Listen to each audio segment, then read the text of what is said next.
Assalamualaikum warahmatullahi wabarakatuh. Alhamdulillah.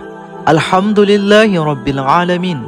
Allahumma salli ala sayyidina Muhammad wa ala ali sayyidina Muhammad.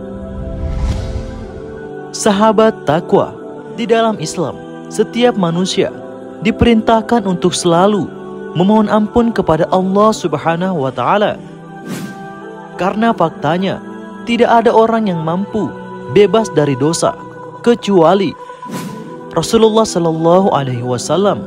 Akan tetapi, meskipun beliau telah dijamin masuk surga, namun Rasulullah tetap saja selalu beristighfar memohon ampun kepada Allah Subhanahu wa Ta'ala setiap hari, bahkan tidak kurang dari 100 kali dalam sehari. Rasulullah Sallallahu Alaihi Wasallam bersabda, "Wahai manusia, bertaubatlah kalian kepada Allah. Sesungguhnya aku bertaubat kepadanya dalam sehari 100 kali." Bertaubat kepada Allah wajib untuk kita selalu budayakan dalam kehidupan sehari-hari. Karena dengan memperbanyak istighfar juga akan mendatangkan banyak manfaat dan keberkahan dalam kehidupan kita. Bahkan Allah Subhanahu wa Ta'ala sangat mencintai orang-orang yang bertaubat dari dosa-dosanya.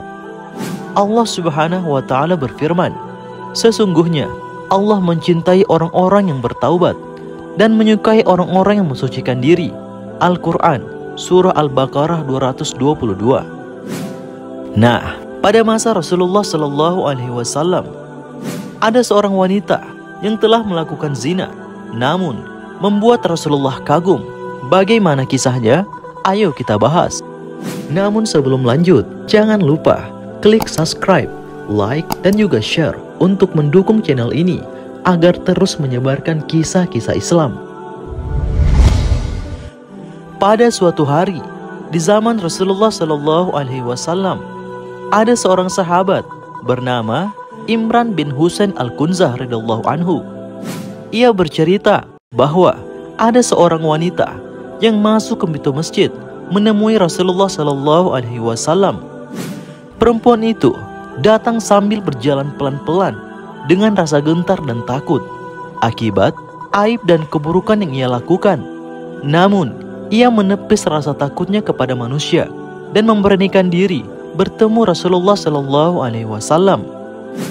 Kemudian dia berdiri di hadapan beliau, lalu mengabarkan kepada Rasulullah bahwa dia telah berzina. Wanita itu berkata, "Wahai Rasulullah, aku telah berzina, padahal aku sudah menikah dan aku hamil dari perzinahan ini. Maka dari itu, sucikan aku dengan hukuman sebagaimana perintah Allah Subhanahu wa Ta'ala dalam Al-Quran." Rasulullah pun sangat kaget atas apa yang ia ucapkan dan memalingkan wajahnya. Rasulullah menyangka kalau wanita itu sedang mabuk. Kemudian wanita itu berkata lagi, "Ya Rasulullah, sucikan aku dari dosa yang telah kulakukan. Aku telah melanggar Allah. Bagaimana nantinya jika aku akan bertemu dengan Allah?" Melihat tekad dan niatnya yang begitu kuat untuk bertaubat kepada Allah Subhanahu wa Ta'ala, serta Rasulullah melihat kondisi bayi yang sedang ia kandung, maka Rasulullah bersabda kepadanya, "Pergilah hingga engkau melahirkannya."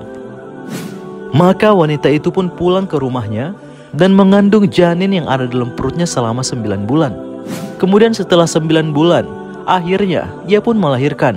Lalu pada hari pertama nifasnya, wanita itu datang membawa anaknya yang tengah diselimuti kain dan berkata, "Wahai Rasulullah, sucikanlah aku dari dosa zina. Inilah anakku yang dahulu aku kandung. Aku telah melahirkannya, maka sucikanlah aku, wahai Rasulullah." Maka Rasulullah pun melihat kepada anak wanita itu. Rasulullah merasa sangat kasihan dan juga sangat sedih. Karena siapa yang akan menyusui bayi tersebut jika ibunya tiada? Siapa yang akan mengurusi keperluannya jika hukuman diberikan kepada ibunya? Maka Rasulullah bersabda, "Pulanglah, susuilah dia. Maka jika engkau telah menyapihnya, kembalilah kepadaku." Kemudian perempuan itu pun kembali pulang ke rumah keluarganya. Dia pun mengurus anaknya dan menyusuinya. Beberapa tahun kemudian, wanita itu pun datang lagi dengan membawa anaknya kepada Rasulullah. Wanita pezina itu berkata, "Wahai Rasulullah, aku telah menyapihnya, maka sucikanlah aku." Lalu Rasulullah SAW mengambil anaknya. Sebenarnya Rasulullah sangat kasihan dan sangat sedih melihat kondisi wanita dan anak kecilnya itu. Akan tetapi ini adalah perintahnya Allah yang harus dilaksanakan. Maka Rasulullah SAW pun bersabda, "Siapa yang mau mengkafil atau mengurusi anak ini, maka dia adalah temanku di surga seperti ini."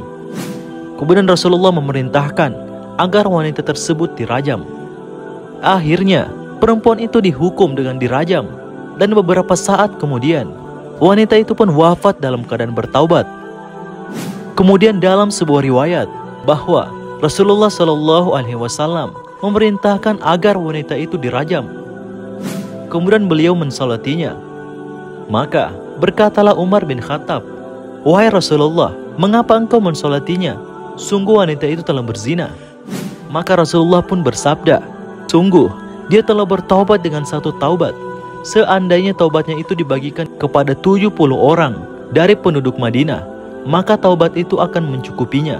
Apakah engkau mendapati sebuah taubat yang lebih utama dari pengorbanan dirinya untuk Allah?" Masya Allah, wanita itu pun meskipun telah berzina, akan tetapi keteguhannya dalam bertaubat kepada Allah Subhanahu wa Ta'ala sangatlah baik untuk dicontoh. Wanita itu pun dengan hati yang teguh dan tekad yang kuat berani datang kepada Rasulullah SAW, mengakui kemaksiatannya dan bahkan minta dihukum agar Allah mensucikannya. Meskipun ia mempunyai seorang anak kecil yang masih butuh kasih sayang, tetapi ia lebih memilih membersihkan dirinya di hadapan Allah Subhanahu wa Ta'ala meskipun harus berkorban nyawa. Semoga video ini bisa memberikan manfaat kepada kita untuk selalu menjauhi segala kemaksiatan, apalagi dosa zina, dan marilah kita segera menuju ampunan Allah Subhanahu wa Ta'ala. Maha benar Allah dengan segala firman-Nya. Demikian, semoga bermanfaat. Assalamualaikum warahmatullahi wabarakatuh.